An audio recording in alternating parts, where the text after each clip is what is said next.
Kang. This is a name that invokes fear in the eyes of many people. Your hands and feet start sweating in fear. Everywhere you go, you see Kang. If none of this happened to you, that means you must not know who Kang is. Therefore, this video is for you. Antman and the Wasp Quantumania, hype train is real. And Kang is a name being thrown around more than Loki was thrown around by Hulk in Avengers 1. So far, all the information we've seen about Kang in the MCU is through Loki and Quantumania. Do not fear, as this video does not contain spoilers for Antman and the Wasp Quantumania. This is merely just me answering the question of, who is Kang? The time-traveling menace known as Kang was created by the epic power combo of Stan Lee and Steve Ditko in 1963. This was at a time when they began introducing the concept of time travel into many forms of media, including the Marvel Universe.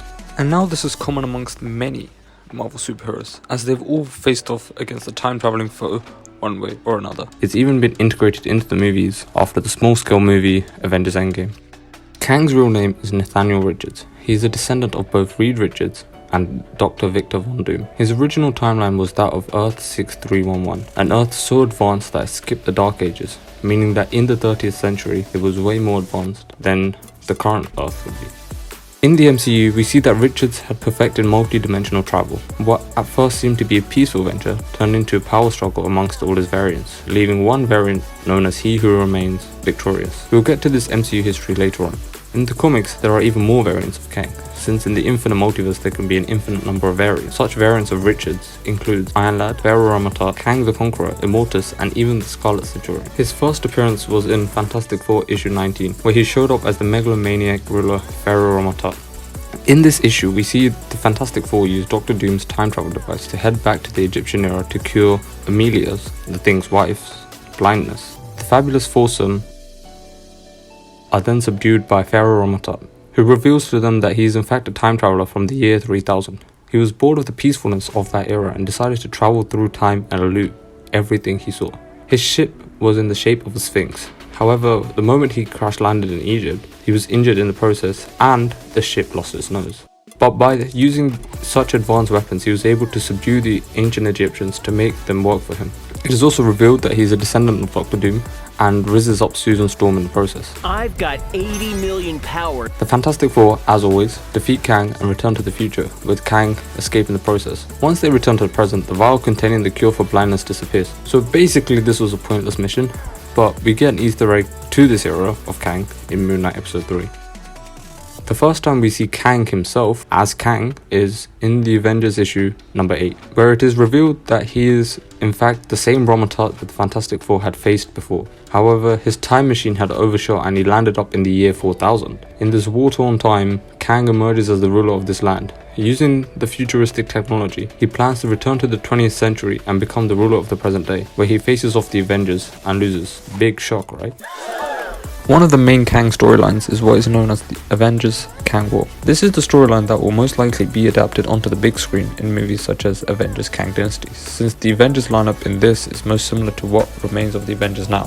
For example, we have Sam Wilson Captain America, Hercules, Jane Foster Thor, the Wasp, etc. In this, we see that Vision has kidnapped a baby Kang to prevent Kang from ever growing up and turning into a root of villainy. As revenge, Kang and all his variants go back through the Avengers time stream and kill each of them early on in their lives, meaning that they never grew up to become the heroes that they are. The only person to survive this was Hercules, as his origin is a big old question mark. The Avengers then decide to return baby Kang back to the original point at which he was taken, since it had caused so much chaos from removing him from that time stream. Then Captain America decides to eradicate Kang once and for all by using time travel against Kang. The team then assembles different eras of the Avengers through time, including the original Avengers and other iterations of the Avengers in between. They plan to fight Kang by using time travel against him.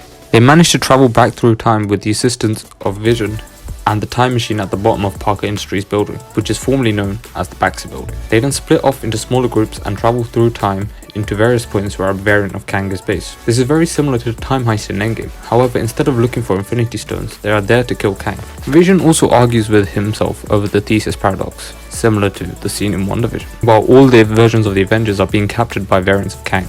The Avengers then face off against many variants of Kang, such as Immortus and Scarlet Centurion. The Kangs are then defeated by Hank Pym by trapping variants of Kang into a device that steals the future of any person.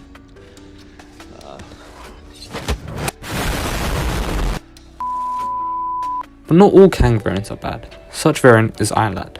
He's a teenage version of Kang who does not wish to be Kang and becomes a young Avenger known as Iron Lad. He even forms the Young Avengers to stop Kang and manages to kill Kang. However, timey-wimey wibbly wobbly stuff due to paradoxes, and in the end he fulfills his destiny of becoming Kang in order to let the flow of time be normal.